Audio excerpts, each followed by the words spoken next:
сайн байцгаана уу. Бид гурвын амьдрал ер нь айгүй тийм нэгэн хэвийн өнгөрдөг байхгүй юу? Игээ ажилд яваад нэг бол гэрээсээ ажиллаад тэгэл битээ гэртээ өнжөөл тэгэл гэр орны ажлаа ойр зөөрөө юм хом тэгэл явлаа гэд төсрөл номынсаа ордог. Игээг амарж байгааг далимдуулаад аль болох болзоонд явахыг хичээж байгаа. Тэгээ өнөөдөр дахиад нэг болцоо. Йоо. Одоо Praren Market дээр ирсэн байна. Одоо гоё кофе уун.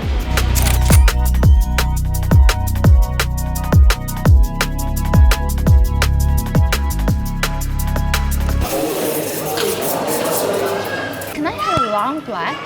Do you have magic coffee? За миний авсан кофе болохоор long black. Ийгээг болохоор magic гэдэг кофе. Надад болохоор long black американоос илүү гоё санагддаг байхгүй юу? Хоёулаа ялгаахгүй адилхан зүгээр устай espresso shotтай. Гэтэ американо болохоор эхлээд кофегоо espresso shotтай хийгээд дээрэс нь ус идэг. Яа чи ямар хэцүү юм бэ? Яа тоотлороо. Long black болохоор эхлээд усаа хийгээд дээрэс нь espresso shot гэдэг байхгүй юу. Тэгэхээр ингээд нэг юм дээр нь кофеныхаа нөгөө нэг хөөс нь үүсээд тэгээд яг кофений юм хасхаар гэх юм уу. Тийм болохоор бас long black гэж нэрлэгдсэн баха. Тэгээд надад long black илүү амт нь илүү гоё санагдав. Илүү тийм хүчтэй. Американо болохоор айгүй тийм ер нь яг усан амттай байх гэдэг. Magic болохоор энэ зөвхөн Мельбурнд байдаг кофе шопуудын менюн дээр ерөөсөй байхгүй. Дахиалга өгөхдөө би magic авъя гэж хэлээд авч болно. Эндхийн одоо хамгийн алдартай кофений төлөв нь ер нь flat white байхгүй юу? Espresso shot тэгээд сүү тэгээд одоо айгуу тийм flat хөөстэй халтгаа тийм баг зэргийн хөөстэй гэсэн үг. Латте ч юм болохоор илүү зузаан хөөстэй байгаа. Энэ болохоор ер нь бол сүү багтай flat white. Тэгэхээр Мельбурнд ирсэн бол кофе шопт нь ороод би magic авъя гэд хэлээд үзээрэй. Менюн дээр нь байхгүй гэхдээ тэд нар magic хийж өгнө.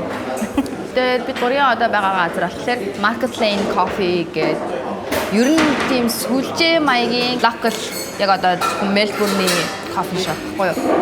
Нэлийн алдартай. Одоо Монголд ингээд Tom Thomas, Cafe Bennett гэдэг ч юм уу тэд нар ингээ айгүй алдартай шүү дээ. Австрали болохоор эсэргээрээ тийм зүгээр тийм жижигхэн тухайн орон нутгийн local team кофе шопууд нь илүү алдартай. Австраличууд нь өөрсдөө яг тиймхүү кофе шопуудаараа үйлчлэх сонирхолтой. Starbucks энэ төр бол дампуурсан шүү дээ ер нь бол Австралид ч гэж.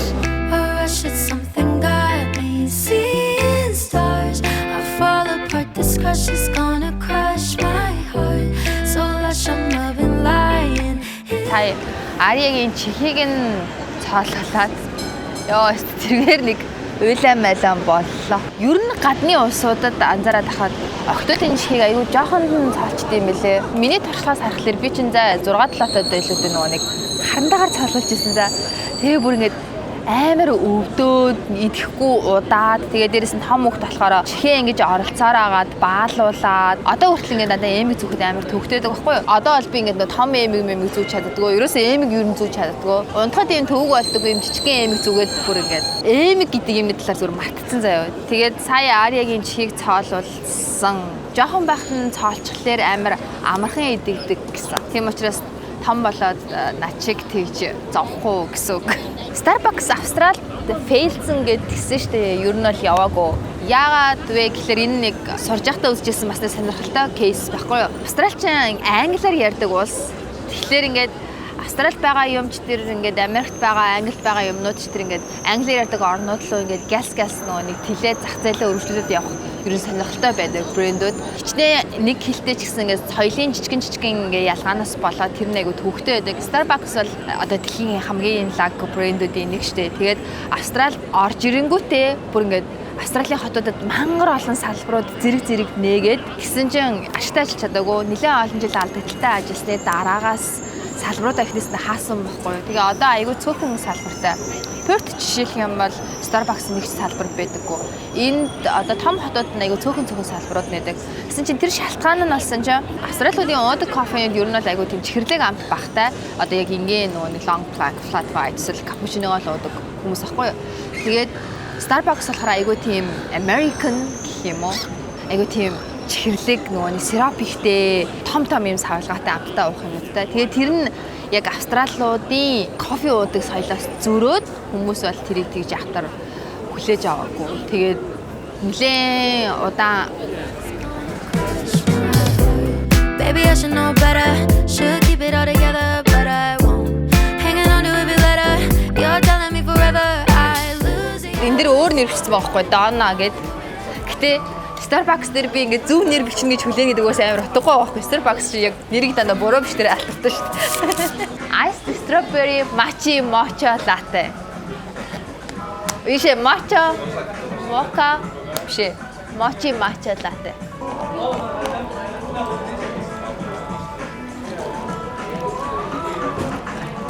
Матча гэдэг матча. Тэг би зүгээр нэг бүс Starbucks орж байгаа юм чи бүр шалиг юм авчиж ядсан хэрэг.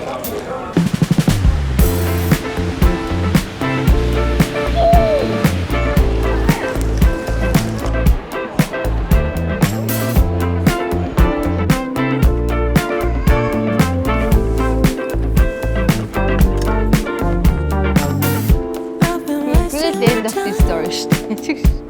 За тоотлортой гадар явсан дэлгэр хийсэн гэдэг бол хотлоо юм байна. Баймар ядарч байна. Ариаг сайхан унтчих хооронд нь битээр дэлгүүр хийсээд тэгээд дараа нь Van Gogh-ийн дижитал үзэсгэлэн болж байгаа байхгүй юу? Тийшээ нь явъя гэж бодож ирсэн чинь батарей туслаа хэрэг. Тэгээ одоо шингэсгээд харъя дөө. Тийм л байна. Тэгээд Starbucks-ийн тухайд бол Австралид юу нэг кофений соёлоос зөрөөд тэгээд Америк байгуулсан салбар юмнууд нь бол амжилт олоогүй нэлээдгүй нь хаагдаад одоо бол ингээд яг багаар яг органикаар өсөж тэлж байгаа. Бид гурав NGV гээд National Gallery Victoria гэдэг газар ирсэн байна. Тэгээ энд үнэгүй ер нь бол ихэнх үзэсгэлэнгүүд нь зүгээр яг арид явж байхад ядраад иш орж ирэх амар амар идэх юм.